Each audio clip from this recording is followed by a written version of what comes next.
பார்வதியை பற்றி பார்வதினால பேட்டச்சுன்னு போர்ட்ரேட் பண்ணி அவளுக்கு என்ன 100 நாள் நான் அந்த வீட்டுக்கலாம்னு சொன்னா அது பூமாவாதி நீ தானே இவ்வளவு வாய் பேசுறதா. நண்பர்கள் அனைவருக்கும் வணக்கம். இன்னைக்கான 3வது ப்ரோமோ ரிலீஸ் ஆயிடுச்சுங்க. 3வது ப்ரோமோ தரமா இருக்கு. நிறைய பேர் ப்ரோமோவை பார்த்திருப்பீங்கன்னு நினைக்கிறேன். இந்த ப்ரோமோல என்னெல்லாம் நடந்தது அப்படின்றத பத்தி தான் இந்த வீடியோல நம்ம டீடைலா டிஸ்கஸ் பண்ண போறோம். அதுக்கு முன்னாடி இந்த வீடியோக்கு ஒரு லைக் போடுங்க. ரெக்வெஸ்டா தான் இந்த விஷயத்தை கேட்கறேன். நீங்க லைக் போட்டீங்கன்னா இந்த வீடியோ பூஸ்ட் ஆகிறதுக்கு இன்னும் ஹெல்ப்ஃபுல்லா இருக்கும். சோ லைக் போடாம இருக்கவங்க ஒரு லைக் மட்டும் போட்டு கண்டினியூ பண்ணுங்க. இன்னும் சப்ஸ்கிரைப் பண்ணாம இருக்கீங்கன்னா நம்ம சேனலை சப்ஸ்கிரைப் பண்ணி வச்சுக்கோங்க. பார்வதியை பத்தி 2 பேர் பேசிட்டு இருக்காங்க. யார் யாரு? திவ்யா கணேஷும் அதுக்கப்புறம் சாண்ட்ராவும். இவங்க எப்படா பேச ஆரம்பிச்சாங்கன்னு உங்களுக்கு ஒரு கேள்வி வந்திருக்கும். நம்ம சேச்சி இருக்காங்கல்ல, இந்த வீக்கெண்ட்ல நடந்ததை வச்சு கேம் பிளானியை மாத்திட்டாங்க. சரி, போன வாரம் முழுக்க நம்ம டிராமா பண்ணோம், அதுக்கான ரிசல்ட் நமக்கு நல்லபடியா இல்ல, கேமை மாத்திரலான்ற மாதிரி மாத்திட்டாங்க. யோசிச்சு பாருங்க, சாண்ட்ரா போன வாரம் முந்தின வாரம் எவ்வளவு ஃபீலிங்கா உட்காந்துட்டு இருந்தாங்க, யார்கிட்டயும் இன்டராக்ட் பண்ணாம இருந்தாங்க. ஆனா இன்னைக்கு காலையில இருந்து எல்லார்கிட்டயும் ஜாலியா பேசுறாங்க. அப்ப இதுக்கு முன்னாடி 2 வாரம் நடிக்க தானே செஞ்சிருக்காங்க. அதாவது எல்லாருமே நம்மள கார்னர் பண்றாங்கன்னு ஒரு கேமை நம்ம கிரியேட் பண்ணலாம்னு நினைச்சாங்க. அது பயங்கரமா ஃபிளாப் ஆயிடுச்சு. அதனால சாண்ட்ரா இருக்காங்க பாத்தீங்களா, எல்லார்கிட்டயும் சகஜமா பேச ஆரம்பிச்சிட்டாங்க. அந்த மாதிரி தான் திவ்யா கணேஷ் கிட்ட பேச ஆரம்பிச்சிட்டாங்க.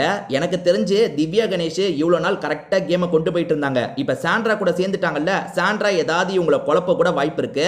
ஏன்னா சாண்ட்ரா கூட இருக்கும் போது தான் இவங்க கேம் ரொம்ப சொதப்புச்சு. இப்ப அதுல இருந்து வெளியே வந்தாங்க. இப்ப திரும்பி சாண்ட்ரா கிட்டயே மாட்டிக்கிட்ட மாதிரி எனக்கு தோணுது. சரி, இவங்க 2 பேர் யாரை பத்தி பேசுறாங்கன்னா பார்வதியை பத்தி பேசிட்டு இருக்காங்க.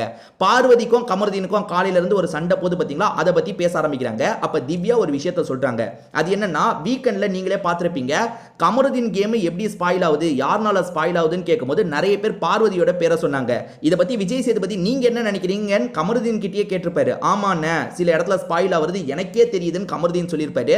பார்வதி அதை கேட்டு ஷாக் ஆயிருப்பாங்க. திவ்யா அதை பத்தி தான் சொல்றாங்க. பார்வதியை பத்தி நான் நல்லா அறிவேன், பார்வதியை பத்தி எனக்கு எல்லாமே தெரியும் அப்படின்ற மாதிரி தான் இந்த விஷயத்தை சொல்ல ஆரம்பிக்கிறாங்க.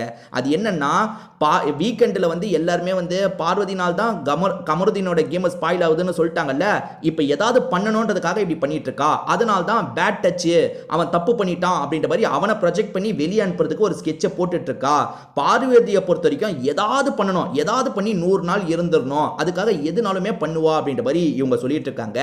ஆக்சுவலா வந்து பேட் டச்ன்ற விஷயத்தை கமருதீன் தான் எடுத்தான். இன்னைக்கு வந்து பேட் டச்ன்ற விஷயத்தை, அதாவது முடிஞ்சு போன விஷயத்தை கமருதீன் தான் எடுத்தான். இவங்களுக்கு அதெல்லாம் தெரியாது போல. இவங்களை பொறுத்த வரைக்கும் பார்வதி தான் அந்த இஷ்யூவை கிளப்புறதா நினைக்கிறாங்க. அதாவது வந்து கமருதீன் கேமை நான் கெடுக்கிறேன்னு எல்லாரும் சொல்றீங்களா, அப்படி கிடையாது. கமருதீன் தான் என் கேமை கெடுக்கிறான்னு கொண்டு வரதுக்காக பார்வதி வேணும்ட்டே அந்த பேட் டச்சை எடுக்கிறா. நம்ம வீட்டுக்குள்ள வரதுக்கு முன்னாடி வெளியே இருந்து பார்த்தோம்ல சாண்ட்ரா, இவ தானே சொல்லியிருந்தா. இவ வந்து அப்ப பேட் டச்னு கூட சொல்ல, அவன் கொஞ்சம் ஒரு மாதிரி சில டச்சஸ்லாம் பண்றான், எனக்கு பிடிக்கலன்னு திவாகர் கிட்ட சொல்லிட்டு இருந்தா. இப்போ என்னடானா பேட் டச்னு சொல்றா அப்படின்ற மாதிரி இங்க பேசிட்டு இருக்காங்க. அதாவது இவங்களை பொறுத்த வரைக்கும் பார்வதி தான் இன்னைக்கு அந்த மேட்டரை தொட்டிருக்காங்க, அதை பத்தி பேச ஆரம்பிச்சிருக்காங்கன்னு நினைச்சு டிஸ்கஸ் பண்ணிட்டு இருக்காங்க. இதுல திவ்யா நிறைய விஷயங்களை சொல்றாங்க. என்ன சொல்றாங்கன்னு பாத்தீங்கன்னா, அவளை பொறுத்த வரைக்கும் 100 நாள் நிக்கணும், அதுக்காக எந்த கேம்னாலும் விளையாடலான்ற மாதிரி தான் பண்ணிட்டு இருக்கா. ஏன் இவ நல்லா மற்ற சமயம் நல்லா தானே பேசுறா, பேட் டச் பண்ணும்போது பட்டுன்னு கேட்டிருக்கலாம்ல, ஏன்டா பேட் டச் பண்றேன்னு அடிக்கவே செஞ்சிருக்கலாம்ல. அதனால இன்னைக்கு தான் இவ டிராமா பண்ணிட்டு இருக்கா. 100 நாள் இருக்கிறதுக்காக இவ எந்த டிராமானாலும் பண்ணுவான்ற மாதிரி பார்வதி மேல அவ்வளவு வன்மத்தை கக்கிட்டு இருக்காங்க. ஆக்சுவலா இவங்களுக்கு கமருதீன் தான் பிடிக்காதுன்னு நினைச்சாங்க. திவ்யாவை பொறுத்த வரைக்கும் கமருதீன் கானா வினோத்தை தான் பிடிக்காதுன்னு நினைச்சேன். பார்த்தா பார்வதியும் பிடிக்காது போல. ஏன்னா என்ன விஷயம்னே தெரியல, யாருனால அந்த சண்டை நடந்ததுன்றது கூட திவ்யாவுக்கு தெரியல. ஏன்னா வந்து கமருதீன் தான் இன்னைக்கு காலையில அந்த விஷயத்தையே பேச ஆரம்பிச்சிருப்பான். அந்த திவாகர் கிட்ட நீ எதுக்காக அப்படி சொன்னன்றதெல்லாம் கமருதீன் தான் பேச ஆரம்பிச்சிருப்பான். ஆனா இவங்க என்ன சொல்றாங்க, பார்வதி தான் ஆரம்பிச்சிருப்பா, கேமுக்காக இப்படி ஆரம்பிச்சிருப்பா அப்படின்ற மாதிரிலாம் சொல்லிட்டு இருக்காங்க. இதை தாண்டி திவ்யா என்ன தெரியுமா சொல்றாங்க, அதாவது பார்வதியை பொறுத்த வரைக்கும் இந்த லவ் கண்டென்ட்லாம் இப்போதைக்கு வேணாம், நம்ம வெளியே போய் எதுனாலும் ப்ரொசீட் பண்ணிக்கலாம்னு பேசி இந்த விஷயத்தை முடிச்சிருக்க முடியும். ஆனா பார்வதி அப்படி முடிக்க மாட்டா. ஏன்னா அப்படி முடிச்சா யாருமே பார்க்க மாட்டாங்கல்ல. வேணும்ட்டே இந்த லவ் கண்டென்ட்டை வச்சு நம்ம நாள்களை ஓட்டலாம், இன்னும் கொஞ்ச நாள் இருக்கலாம், 100 நாள் வரைக்கும் இந்த வீட்டில் இருக்கலான்றதுக்காக தான் இப்படி ஒரு கேம் ஆடிட்டு இருக்கா அப்படின்ற மாதிரி திவ்யா சொல்றாங்க.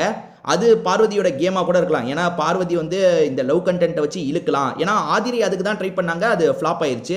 அந்த மாதிரி சொல்ல முடியாது, பார்வதி கூட ட்ரை பண்ணியிருக்கலாம். திவ்யா இதை பத்தி சொல்லிட்டு இருக்காங்க. ஆக மொத்தத்தில் வந்து பார்வதி சைடு தான் தப்புன்ற மாதிரி இவங்க ஒரு ஸ்டாண்ட் எடுக்கிறாங்க. நீங்களே யோசிச்சு பாருங்க, கமருதீனை பத்தி எனக்கு தெரியும், நீ எப்படிப்பட்டவனு எனக்கு தெரியும்னு இவங்க பல வாட்டி சொல்லியிருக்காங்க.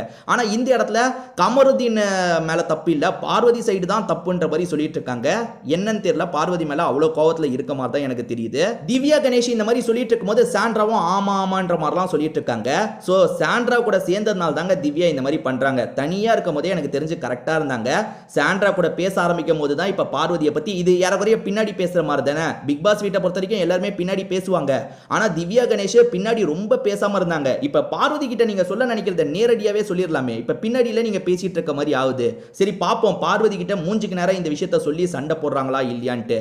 ஏன்னா வந்து மூஞ்சிக்கு நேரம் கேட்டா நான் இந்த விஷயத்தை இன்னைக்கு கொண்டு வரல, அவன் தான் கொண்டு வந்தான்னு பார்வதியே சொல்ல கூட வாய்ப்பு இருக்கு. ஏன்னா இன்னைக்கு இந்த விஷயத்தை கமருதீன் தான் கொண்டு வந்தாரு. ஏன்னா பார்வதி ஃபேமிலி வராங்கல்ல, அதை நினைச்சு கமருதீனுக்கு கொஞ்சம் பயமா இருக்கு. அதனால கமருதீன் தான் இந்த விஷயத்தை கொண்டு வந்திருப்பாரு. அதை புரிஞ்சுக்காம திவ்யா பேசிட்டு இருக்காங்க. இதை பத்தி நீங்க என்ன நினைக்கிறீங்க? உங்களோட கருத்து என்னன்றதையும் கண்டிப்பா கமெண்ட் செக்ஷன்ல நீங்க சொல்லுங்க.